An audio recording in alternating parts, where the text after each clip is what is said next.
পয়দা হতে পারে, তা আমি পয়দা হয়ে গিয়েছি, তাতে কি হলো? দেওবন্দ নবী পয়দা হওয়ার রাস্তা প্রশস্ত করলো, আর চেরাগ বিবির বেটা মির্জা গোলাম আহমদ কাদিয়ানি বলল আমি নবী হয়ে চলে এসেছি। বলে তুমি নবী? বলে হ্যাঁ। বলে তোমার কাছে ওহী আসে? বলে ওহী আসে। ফেরেশতা আসে? বলে ফেরেশতাও আসে। নাম কি? বলে টিচি টিচি ফেরেশতা। বলে কোন ভাষাতে ওহী? বলে ইংরেজি ভাষাতে। বলে ওহীর প্রথম বাক্য কি? তো বলছে আই লাভ ইউ, আমি তোমাকে ভালোবাসি। বুঝলেন? ওর কাছে ইংরেজিতে ওহী আছে, ফেরেশতার নাম টিচি টিচি ফেরেশতা, আর প্রথম বাক্য হলো আই লাভ ইউ।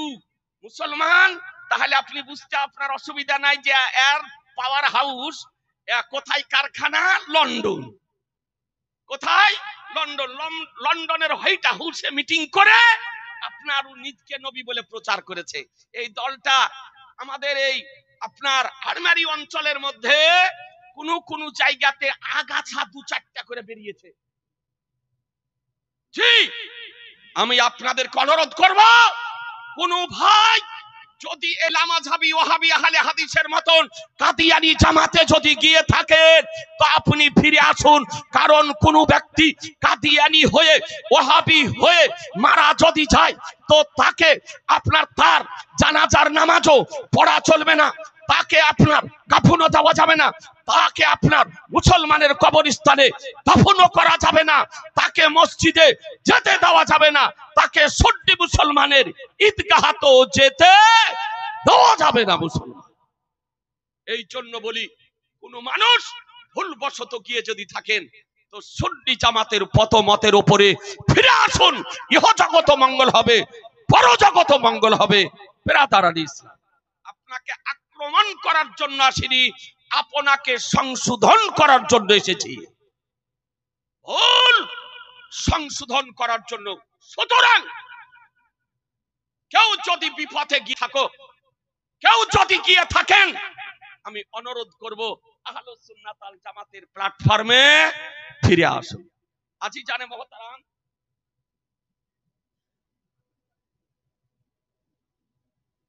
দেখেন আরেকটা বই চেহারা দেখিয়ে দিই, আল বারাহিনুল কাতিয়া। এই বারাহিনুল কাতিয়া লিখতেছে কি 122 পৃষ্ঠাতে।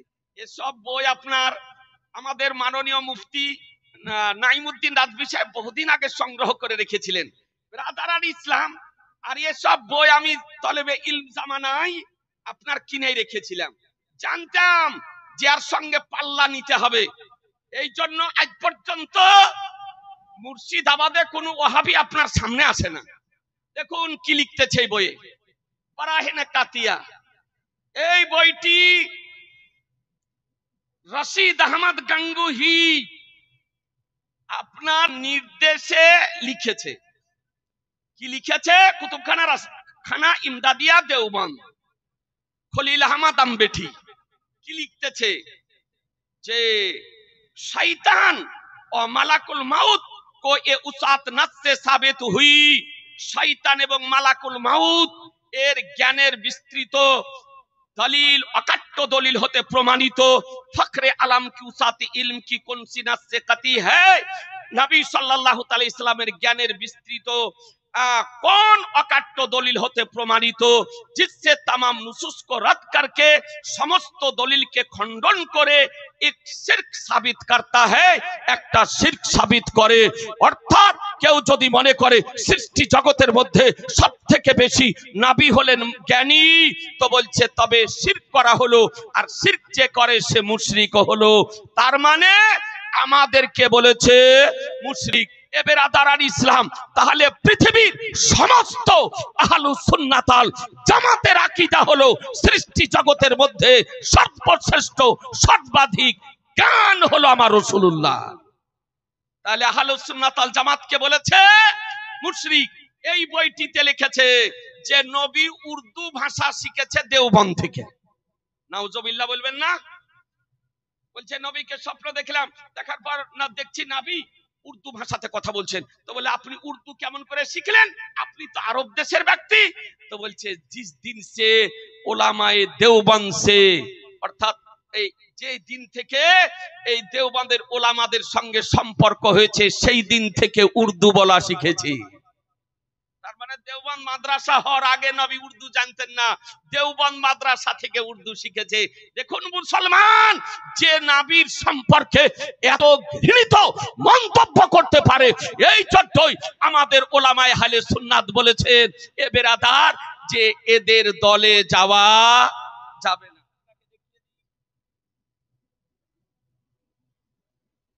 আর কি বলেছে, এখন সব কিতাবগুলো যদি দেখাই তো 3 ঘন্টা লাগবে, তাহলে তো সবাই আপনার হবে না।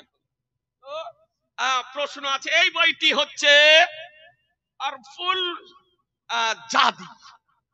এই বইয়ের আরেকটা বই আছে হাদিয়াতুল মাহাদি। হাদিয়াতুল মাহাদি এ বেরাদার, এর লেখক লামাযাবিদের নাম করা ব্যক্তি ওয়াহিদুজ্জামান।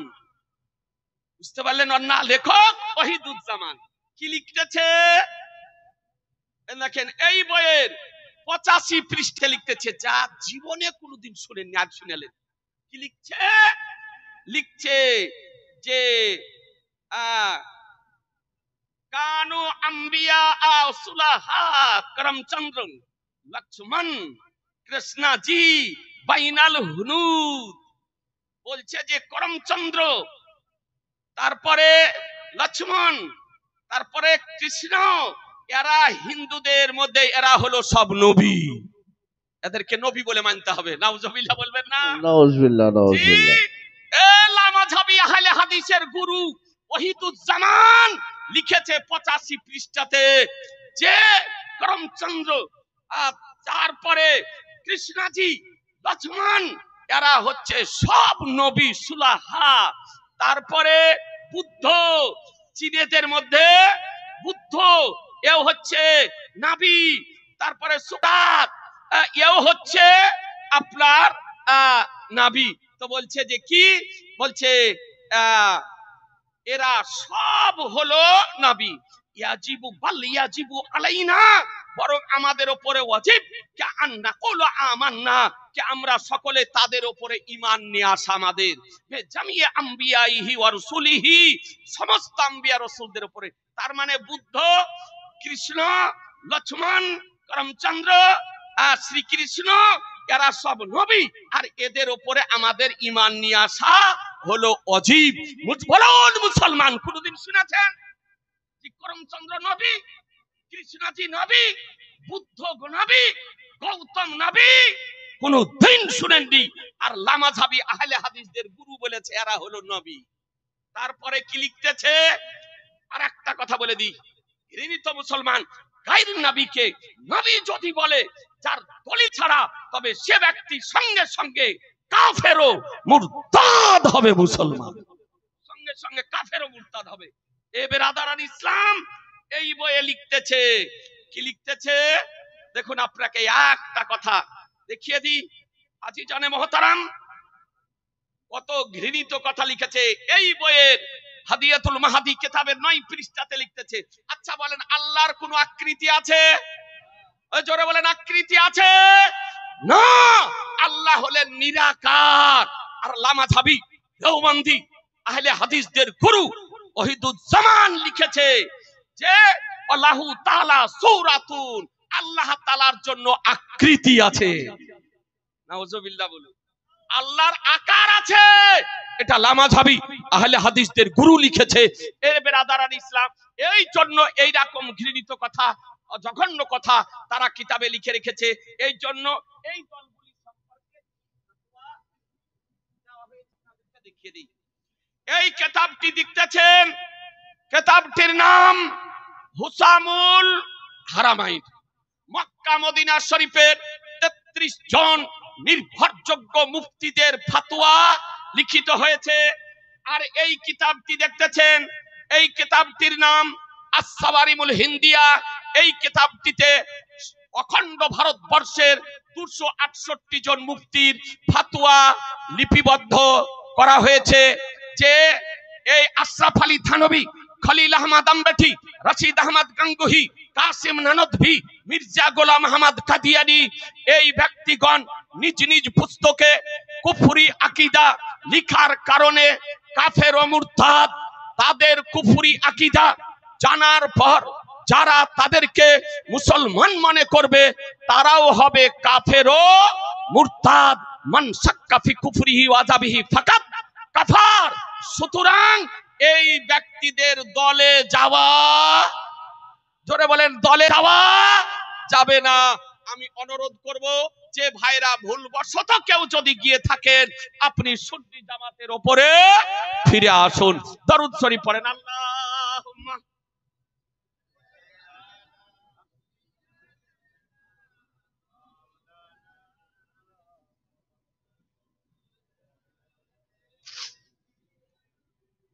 মাওলানা মুহাম্মদ সাল্লাল্লাহু তাদের কাছ থেকে দূরত্ব আপনি কায়েম করুন। স্বাধীনতা দিবস পালন করা যাবে কি না? জি, স্বাধীনতা দিবস পালন করা আপনার জায়েজ, তবে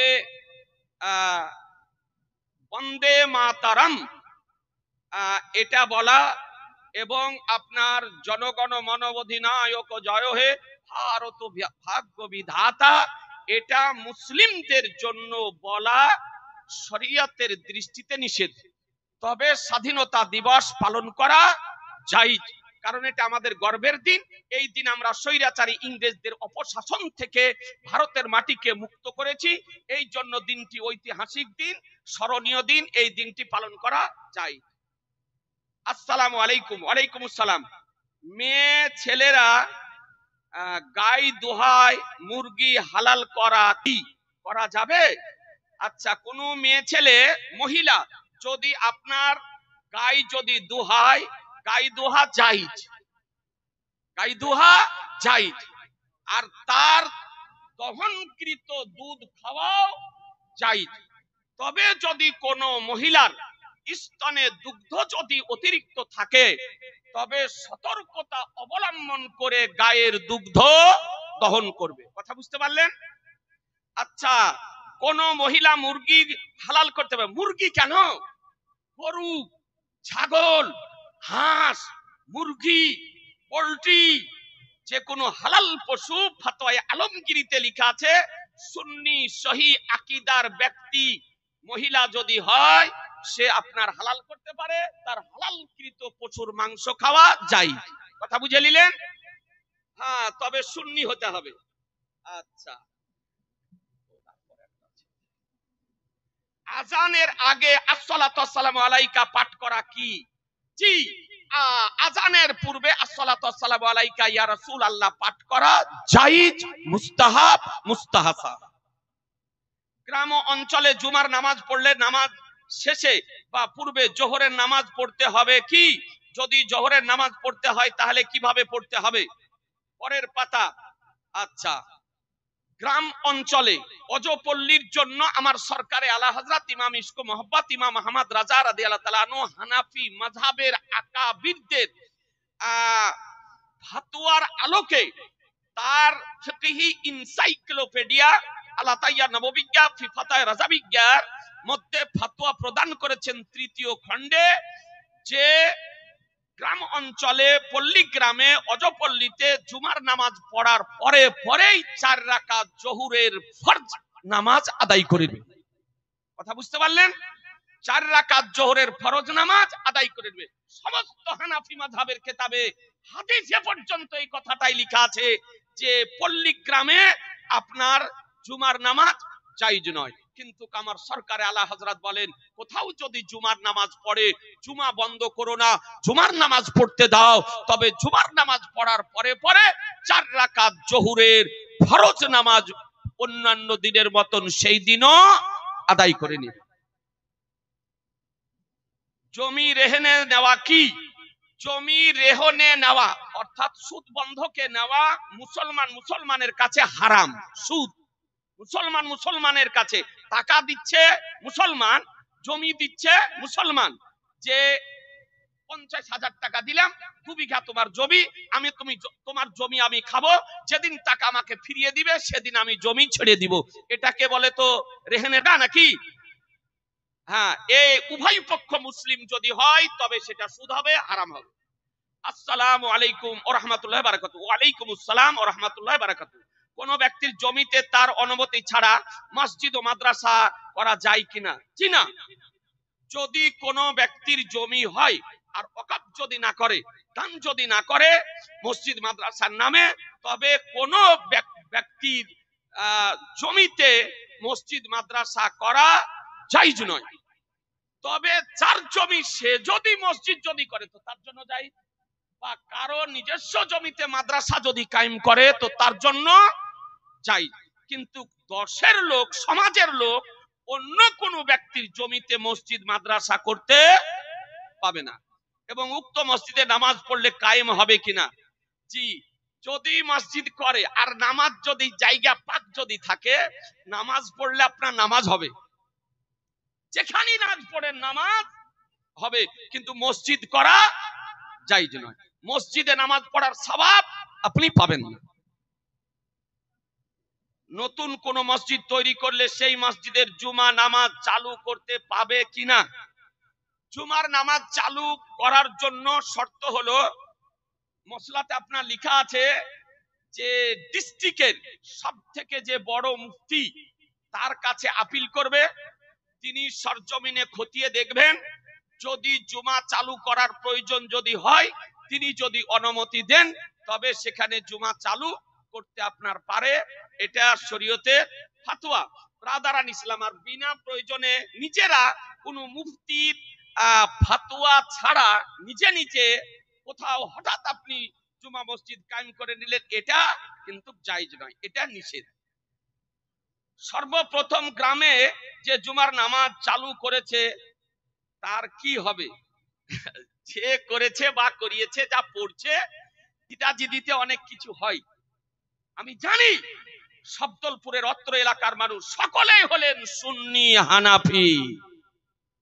এলাকার মানুষ কি সবই আমরা সুন্নি হানাফি। আমার তো জন্ম ভগবানপুরে, আমি তো জানি ভগবানপুর সুন্নিদের দেশ, টিকরপাড়া সুন্নিদের দেশ, শব্দলপুর সুন্নিদের দেশ, আষাঢ়িয়া দহ সুন্নিদের দেশ, সাঁওতালপাড়া সুন্নিদের দেশ, আড়মারি সুন্নিদের দেশ, মানিকচক সুন্নিদের দেশ।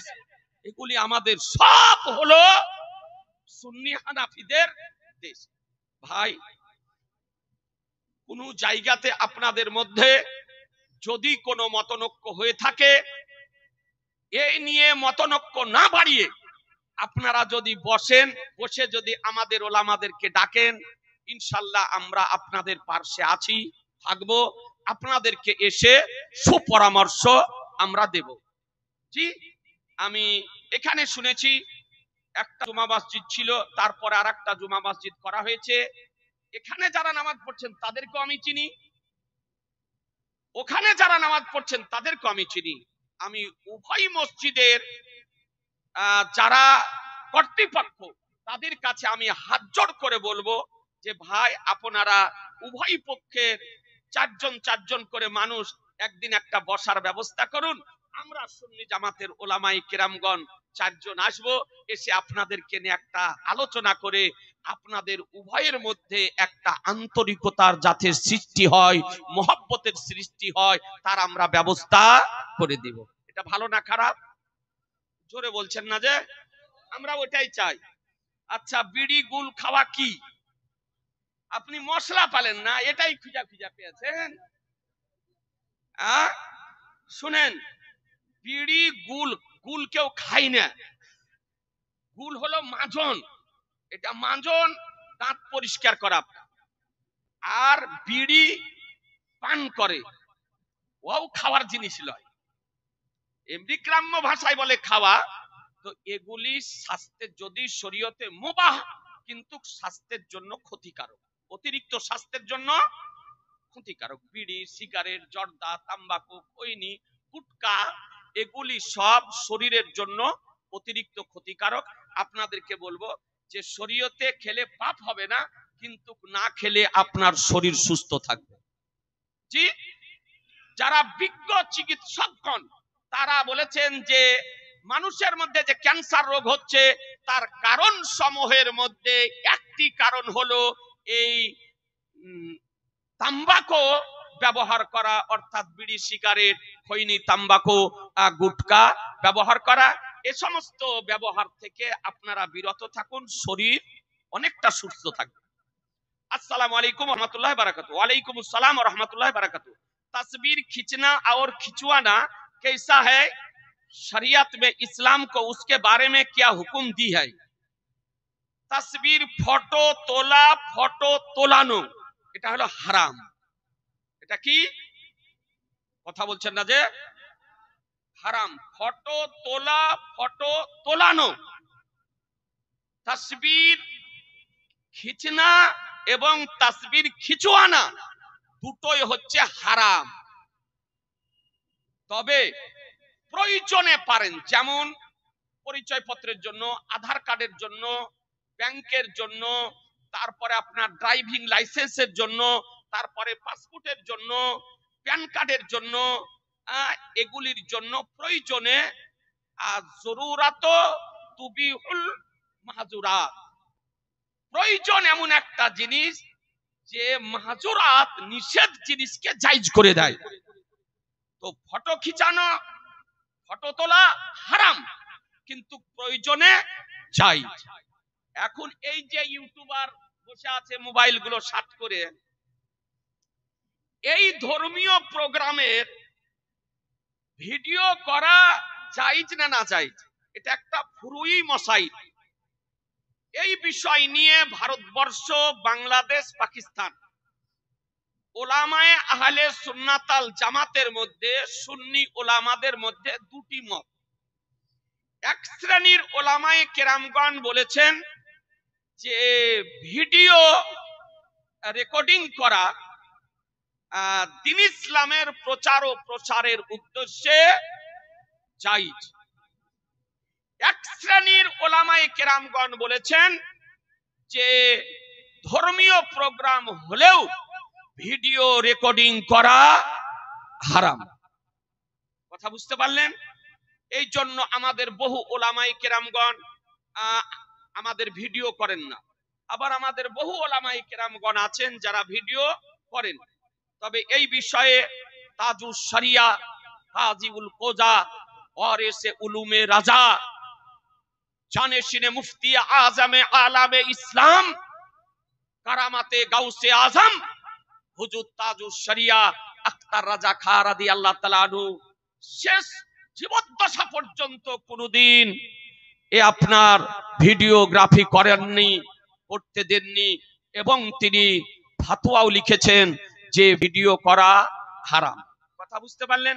তো এই মশলা বলতে গিয়ে আমাদের ওলামায়ে আহলে সুন্নাতের সতর্কতা অবলম্বন করা আপনার উচিত, যে এই ফুরুই মাসাইল বলতে গিয়ে যেন আমার অন্য কোনো আকাবির আলিমের তাওহীন যেন না হয়ে যায়, অসম্মান যেন না হয়ে যায়।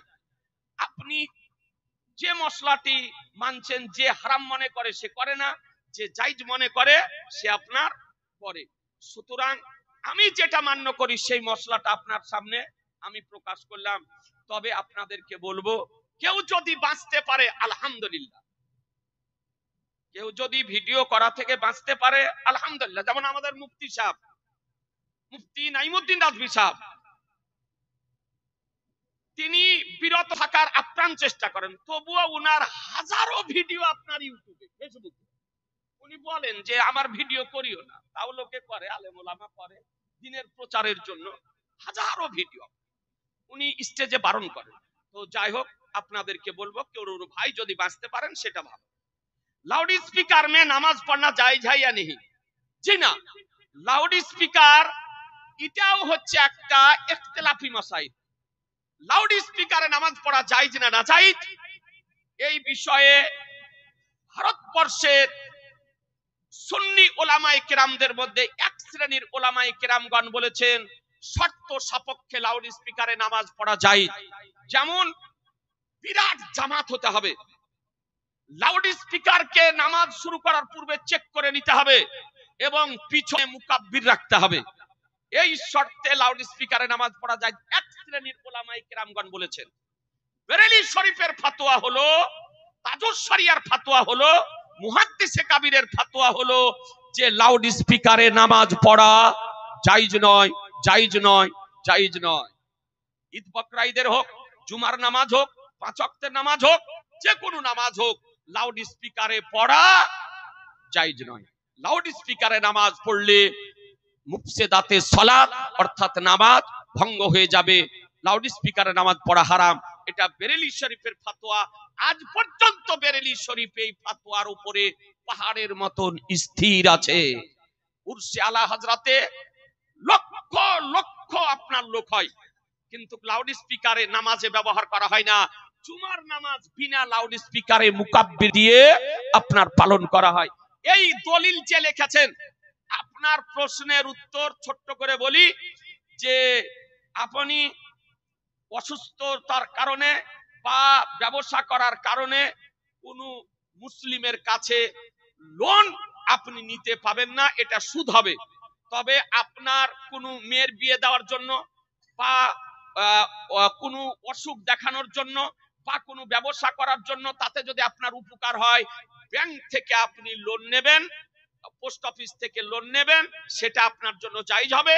কিন্তু তাই বলে কোন মুসলিম ব্যক্তির কাছে আপনি ওই লোন নিয়ে 200 টাকা হাজারে করে অতিরিক্ত ইন্টারেস্ট দিয়ে আপনি নিতে পাবেন না, ওটা সুদ হবে। সেটা ব্যবসা করার জন্য হোক, অসুখ দেখানোর জন্য হোক, চিকিৎসা করানোর জন্য হোক, আর বিজনেস করার জন্য হোক, এই জিনিসগুলির জন্য প্রয়োজন হলে ব্যাংক থেকে লোন আপনি নিবেন, সেটা আপনার জন্য জায়েজ হবে। আচ্ছা, মোহাম্মদ সোয়া যে লিখেছেন এটা ভুল। জীবনে কোনোদিন নবীর নামের পর দরুদের সংকেত লিখবেন না, এটা হারাম। নবীর নামের পর উর্দুতে বলেন, বাংলাতে বলেন, হিন্দিতে বলেন, ফার্সিতে বলেন, আরবিতে বলেন, নাম লিখলে পারে পূর্ণ ছোট্ট দরুদ লিখতে হবে, সাল্লাল্লাহু আলাইহি সাল্লাম। কথা বুঝতে পারলেন? নবীর নাম উচ্চারণ করার পর দরুদের সংকেত লেখা ব্যবহার করা জায়েজ নয়। নামের সঙ্গে আয়েশার বিয়ের বয়স নৈতিক ছিল না অনৈতিক ছিল? মা, আমাদের মা এ সম্পর্কে মশলা উত্থাপন করাটাই হচ্ছে আপনার ওই নূপুর শর্মা করেছিল, দেখেননি? নূপুর শর্মা একজন বেশ্যা পতিতা মহিলা।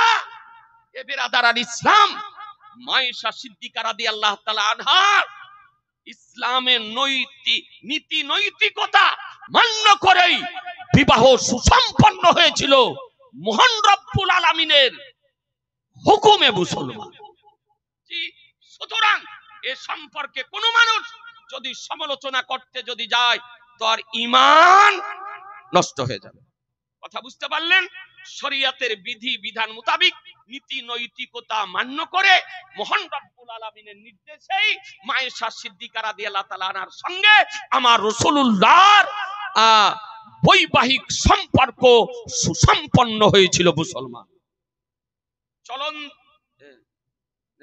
চলন্ত ধর্ম এবং চূড়ান্ত ধর্ম বলতে কি বুঝায়? এই কথা তো বুঝতে পারলাম না। চলন্ত ধর্ম, চূড়ান্ত ধর্ম, ধর্ম চূড়ান্ত নয়, চলন্ত নয়। একটাই আল্লাহ তাআলার প্রদানকৃত ধর্ম পৃথিবীতে, তার নাম হলো ইসলাম।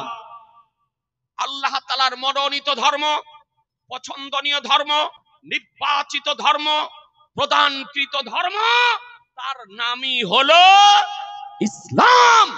এছাড়া যে সমস্ত ধর্মের নাম শুনছেন মানুষের আবিষ্কৃত, একটি হলো ধর্ম ইসলাম। ইন্নাদ দীনা ইনদাল্লাহিল ইসলাম।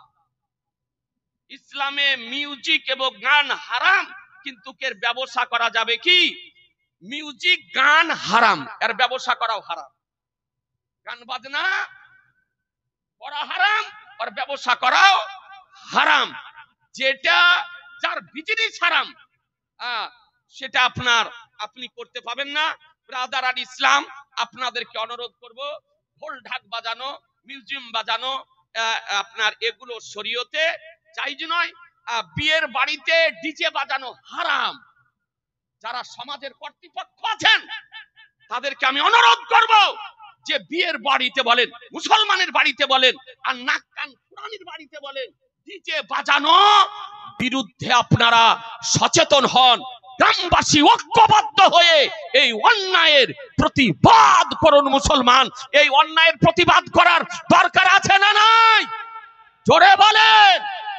একটা সুস্থ মানুষের কলিজাতে রাখে, একটা অসুস্থ মানুষের কি হবে? ধাপ ধাপ ধাপ ধাপ ধাপ ধাপ করে বাজে, কি বলে কিছু বোঝা যায় না। আর ওর সামনে কিছু ইয়ং পুরুষ, যুবক এবং যুবতী আপনার ওই নাচতে থাকে। এবার আদার এই নাচাও হলো হারাম, আর ওর বাজনা বাজানো হলো হারাম। আপনাদেরকে অনুরোধ করব, আপনি ফকিরকে 1000 টাকা দিতে পারেন না, আর 3000 টাকা দিয়ে দুটো দুটো কালো কালো হাতি তুলে নিয়ে চলে গেছে। আর বিয়ের দিন 1000 টাকা একটা ফকিরকে দিতে পারে না, গরিব তলেবে ইলমকে দিতে পারে না, মসজিদ মাদ্রাসাকে সাহায্য করতে পারে না। এই কিছু মা বোনদের দোষ আছে। মা বোনেরা রাগ করেন না। মৌলবীকে ডেকে বাড়িতে ছোট্ট করে দুয়া ফাতিহা করে নিয়ে ওই আপনার মাইকম্যান, তুমিও রাগ করো না, হ্যাঁ, এই আপনার হাতি নিয়ে আপনার খাড়া বলছে, মৌলবী সাহেব বিয়ের দিন একটু শর্টকাটি সারেন। যারা ইমাম আছে তারা ভালো করে জানেন। দিয়ে আপনার মিলাদ দোয়া হয়ে গেল, তারপরে আবার হাতি সারাদিন সারা রাত বাজছে। এই ইয়া কেন? বলছে, মুফতি সাহেব কি করব, পোতাকে বুঝিয়ে পারলাম না। পাকা ডাহা মিথ্যা কথা। জি। তারপরে বলছে, নাতিকে বুঝিয়ে পারলাম না। যে দেখেন নাতিতে নিয়ে চলে এসেছে। আবার কোন মহিলা বলছে, মুফতি সাহেব কি করব, জামাইকে বুঝিয়ে পারলাম না। এসব টালবাহানা বাদ দেন। যে জামাই হারাম কাজ করায়, যে পোতা হারাম কাজ করায়, যে নাতি হারাম কাজ করায়, এই রকম নাতি, এই রকম পোতা, এই রকম জামাইকে বয়কট করুন মুসলমান। যদি ও হালাল হারাম যদি না বুঝে, তো এই মায়েরা বাহানা দিচ্ছে, পুরুষেরা অত কিছু বলে না। সব ডিজে বাজার দেখছি নায়ক হয়ে যায় মহিলারা। আপনার প্রায় জায়গাতে দেখছি এই মহিলারাই হচ্ছে এর নায়ক। আপনার বাড়িতে নিয়ে সেই বড় বড় হাতিকে নাচাচ্ছে। আপনাদেরকে অনুরোধ করব, কোন বাড়িতে যেন ডিজে নামাজে বলুন ইনশাআল্লাহ। এই জোরে বলেন ইনশাআল্লাহ। এ বেরাদার আর ইসলাম, তারপরে আসসালামু আলাইকুম। ওয়ালাইকুম আসসালাম। যে ব্যক্তি একা নামাজ পড়লে দোয়া করে না, আর ওই ব্যক্তি ইমামতি করলে দোয়া করে, তাহলে উক্ত ব্যক্তির পিছনে নামাজ পড়া কি যাবে না যাবে না? যদি সুন্নি সহি আকীদার ব্যক্তি যদি হয় তবে তার পিছনে নামাজ পড়া যাবে। মসলাক আলা হযরত মান্যকারী হলে নামাজ পড়া যাবে, তাতে কোনো অসুবিধা নাই। আর যদি ওয়াহাবিয়াতের ভাইরাসের মধ্যে যদি ঢুকে গিয়ে থাকে তবে তার পিছনে নামাজ পড়া যাবে না। আচ্ছা, কবর স্থান পরিষ্কার করার জন্য এবং কি লিখেছে গো, মহাসিনের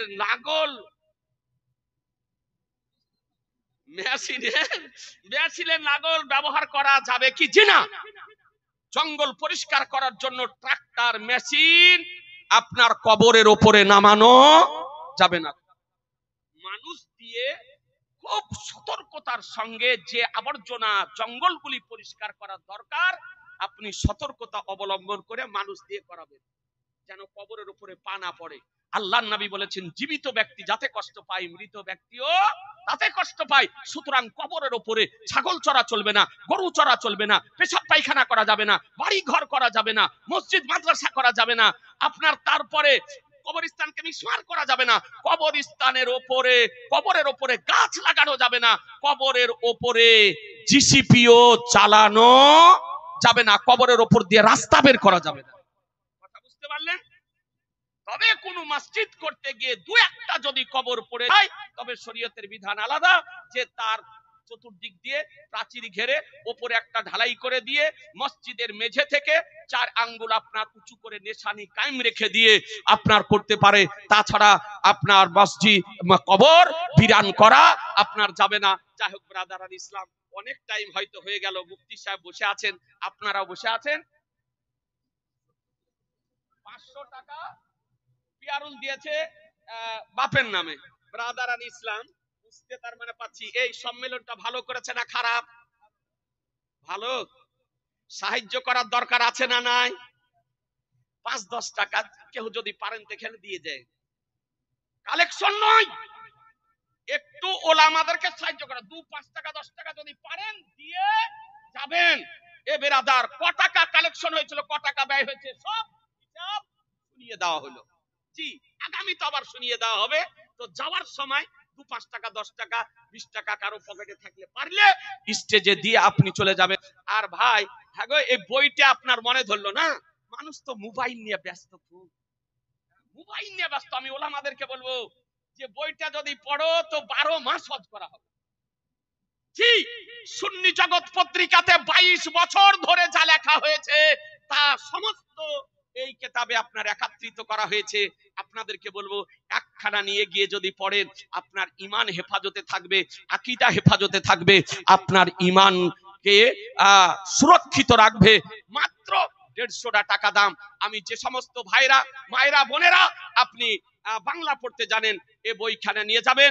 এ নবী নূরের তৈরি না মাটির তৈরি? নবী গায়েব জানেন কিনা, নবী হাজির নাজির কিনা, নবী বেমেসাল কিনা, নবীর ছায়া পড়তো কি পড়তো না, নবীর শরীরের ঘাম মোবারকের খুশবু কেমন ছিল, এ বেরাদারান ইসলাম, নবীর মিরাজ শরীফ কতবার হয়েছিল, কিভাবে হয়েছিল, সব বিষয় বইটির মধ্যে পাবেন মাত্র 150 টাকা। এখান থেকে সমাপ্তি ঘোষণা করছি। সমাপ্তি ঘোষণা করছি। পরিশেষে বলি ভাই, সন্ধ্যা থেকে আলোচনা শুনলেন, আলোচনার সারমর্ম এটাই দাঁড়ালো আজকের সম্মেলনের রেজাল্ট যে আমরা সুন্নি হানাফি জামাতের ওপরে